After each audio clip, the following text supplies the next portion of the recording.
kicked a rock up on my GoPro and I broke my GoPro, so that's cool.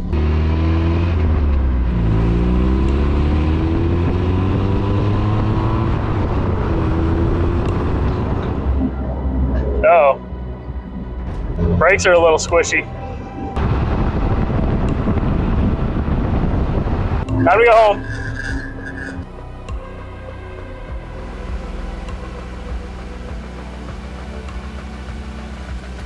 All right, up. That was so close. Whoops.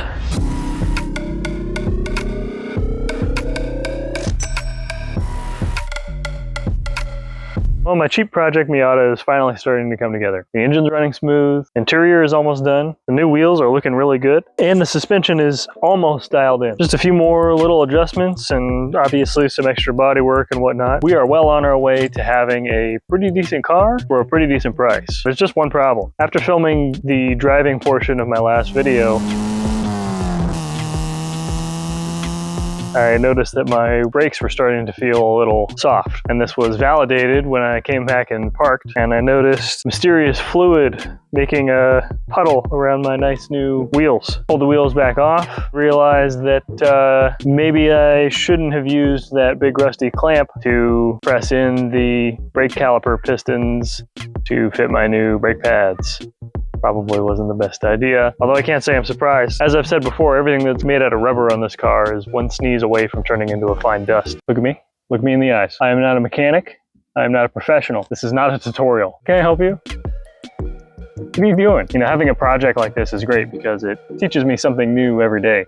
And I think today's lesson is don't use big rusty old clamps to force your brake caliper pistons to compress when they don't want to. And also replace your brake calipers if they require a big rusty clamp to be pressed in. And also they're rusty, and also they're kind of gross looking, and they're probably as old as the car, and so are the O-rings, and so is the brake fluid. So the whole system probably needed an overhaul to begin with. I can't really say that I'm surprised by that, and I can't really be upset about it. But that means that instead of doing the alignment like I wanted to do today, I get to fix my brakes instead and spend more money. So let's get into that.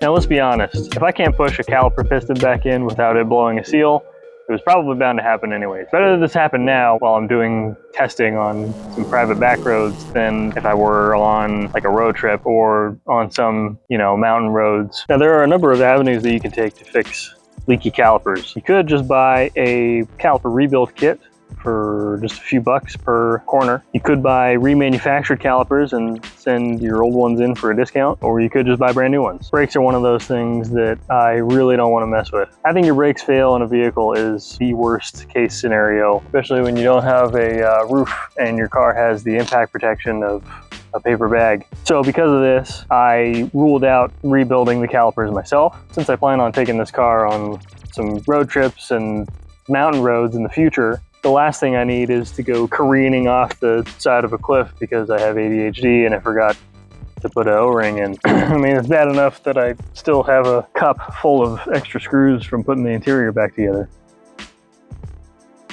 No idea. Not to mention there's a suspicious amount of rust on one of them. This is the back corner on the other side. Probably just surface rust, but since I don't know enough about brakes to be sure, I decided I'm just replacing them all. Now with that in mind, I still have a couple of options. I could order a set of remanufactured calipers and then send these in for a discount. If you're any kind of car person, you've probably heard of remanufactured parts, core charges and whatnot. But if you don't know what that is, or you're unfamiliar, because I don't like anybody being left out, there's a lot of parts on your car that are perfectly good for a very long time. They just have degradable materials in tiny little places. So, you know, rubber, O-rings, gaskets, anything that can wear down over time that sees a lot of friction or a lot of use. There are companies out there that will take those, rebuild them, and then sell them, and then you take your old part, send it back to them, they'll send you a discount, they'll take your old parts and do the same thing. It's a good way to make sure that your parts are still getting some use and not going completely to waste, and saving you some money as well. Problem with some of these is that after seeing some discussion online, this can be just as much of a dice roll as if you rebuilt them yourself. You never know if they're going to cheap out on parts, cheap out on labor, rebuild them incorrectly, and then you're just as stuck as you were before, and now you don't even have your OEM parts anymore. Even from one of the most reputable remanufacturing brands for this car, I saw a couple of people have calipers that were leaking right off the bat. And maybe I'm just paranoid, but that's all I needed to rule that one out. And also, for me, on Rock Auto, the shipping costs made up the difference between sending in the cores to get a discount anyway. It was like another $75 for shipping just because of the warehouse that they were coming from. So it actually ended up being just about the same amount for me to just order brand new ones as it would have been to order remanufactured ones. So I decided to go with just brand new ones. I made the call. I am gonna hang on to my old ones. I might try and rebuild them in the future, just in case. That's the hoarder mentality in me. Oh, sweet. Oh yeah, it's full of brake fluid. Like everything else on this car, while I'm in there, I may as well redo everything that I can. Since I'll be disconnecting the calipers, I decided to upgrade the brake lines as well. Got a set of steel braided brake lines from 949 for $114. And as luck would have it, while I was looking for parts, Summit Racing actually had a deal going on a full set of power stop discs and pads all around for $145. Maybe someday I'll make a video that doesn't cost me $500 every time. All right, stop. We're learning brakes today. Now we're really venturing into some territory of some stuff that I really don't know how to do. I've never done brakes. If you don't do them right, then you don't have brakes. I've done pads, and like rotors are pretty easy, but now we're talking brake lines and flushing the system. I ain't never done all that. So here's our new lines, steel braided lines. Installation instructions. Raise vehicle, remove wheels. Well, I already knew that. I get the gist, right? You take the lines off, you're gonna lose all your fluid. I think I'd just do them all four at once and then put new fluid in and then bleed each corner. From what I've seen, you bleed the one that's furthest away from the master cylinder and then you work your way closer. We'll get her done. We don't have a choice. I don't have brakes on the car right now anyway because I've ruined them. So I have to do it. So let's do it.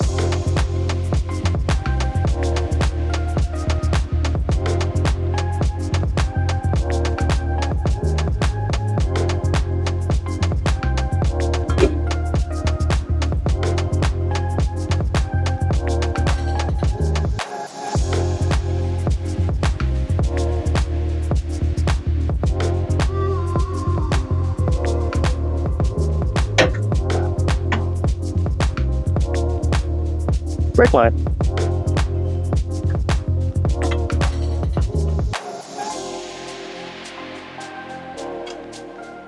Okay, and that's all we get. We don't get the lower bolt anymore, I guess.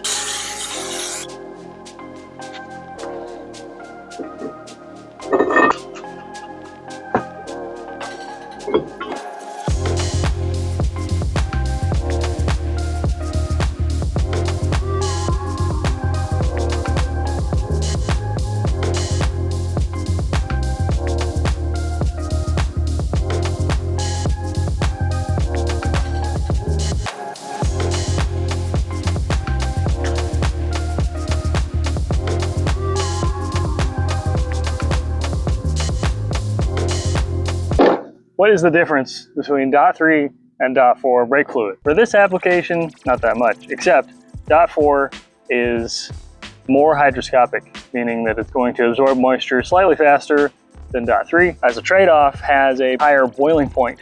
So this is going to be better for higher performance applications, you know, track cars, whatever. For a base unmodified Miata that has the horsepower of a wind-up toy, I decided to just go with .3. According to this bottle, 100,000 mile fluid life for .3, 75,000 mile fluid life for .4. So really not that much of a difference. A lot of people run their brake fluid a lot longer than that.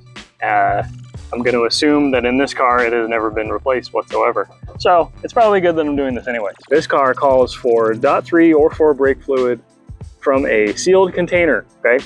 Sealed container. If you have a half-empty brake fluid container in your garage somewhere, get rid of it because it's probably not good anymore. And if your brakes are leaking to where you need to keep topping them off, you should probably get that looked at because that's dangerous and you gotta be safe. I also learned while spilling a bunch of brake fluid in here, it is apparently a very good paint thinner. There's the coating from the master cylinder. I'm gonna have to pull everything in here at some point and deal with that because that's not good. And with all that done, Yeah. It's time to take it out and make sure that I remembered to put everything back together correctly.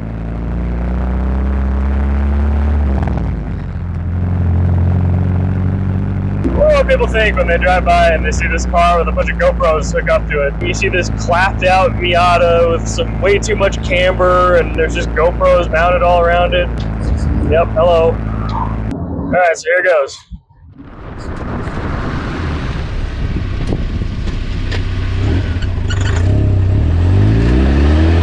Good little pressure test too, make sure I got everything all hooked up correctly again. Oh. That's a pretty good stopping distance. One more time before I reach the stop sign.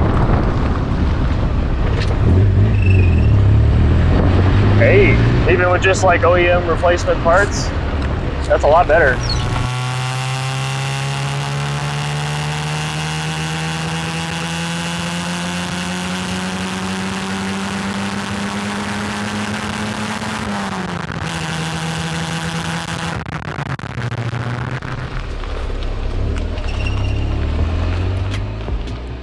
I got no complaints. I think that's another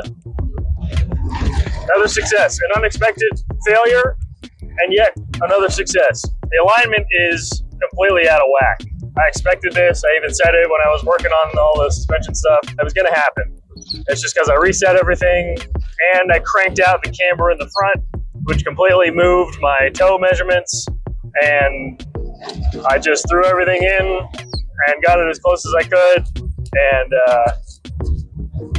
that's all you can do. So there's another problem with this, and it's that nobody in town wants to align this car. One of them said that if it's got any custom parts on it, it's going to cost extra. It could cost up to like $350, $400. Another shop told me that their lift was too high for how low this car is.